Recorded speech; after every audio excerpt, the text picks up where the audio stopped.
Alors, je joins ma voix à celle de mes collègues pour évoquer l'importance de cette motion concernant les prestations spéciales d'assurance-emploi. Puis on va le faire sérieusement, parce que je ne suis pas sûre que l'intervenant précédent y allait de façon très sérieuse. Alors,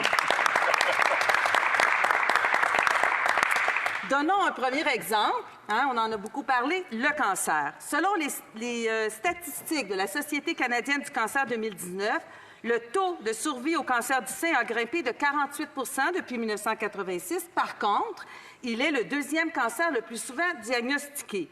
Près d'un Canadien sur deux recevra un diagnostic de cancer au cours de sa vie. Écoutez, ma mère est décédée du cancer, ça doit faire 20 quelques années de ça. À l'époque, c'était une personne sur 10. Maintenant, c'est une personne sur 2 qui aura le cancer. Près d'une personne sur 4 en mourra en perdant un combat contre une forme de cancer ou l'autre. Alors, il y a beaucoup d'incohérences dans le régime d'assurance-emploi. Oui, parce qu'il y a eu un saccage par le passé de l'assurance-emploi. Puis là, on a rafistolé. Bien, pourquoi pas continuer à rafistoler pour les personnes qui en ont bien besoin parce qu'elles sont malades? Pour toutes les personnes qui se sont mobilisées et battues contre le cancer et d'autres maladies graves et qui, dans les circonstances de travail qui étaient les leurs, n'ont pas eu accès à de l'assurance-emploi à leurs besoins, adoptée à leurs besoins.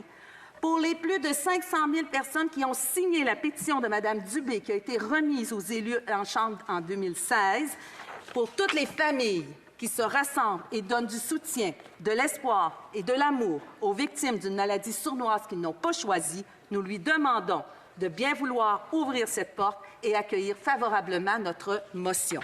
Là, qu'est-ce qu'on attend pour agir? Il y a des gens actuellement qui sont malades. Il y a des gens actuellement qui ont juste 15 semaines. Qu'on se fracture un os ou qu'on ait un cancer, on a 15 semaines. Il y a quelque chose qui ne va pas, c'est à l'évidence même. Je reconnais que le gouvernement fédéral, dans l'autre Parlement, a fait des avancées sur l'assurance-emploi.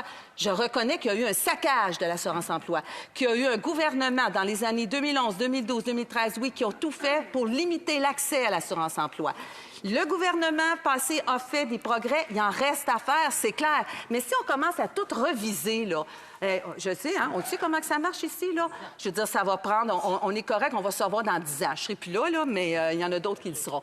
Alors, on peut le faire. On peut tout de suite, demain, le voter et tout de suite aller soulager des personnes qui souffrent. Il me semble que c'est ça, notre rôle de député. Questions et commentaires?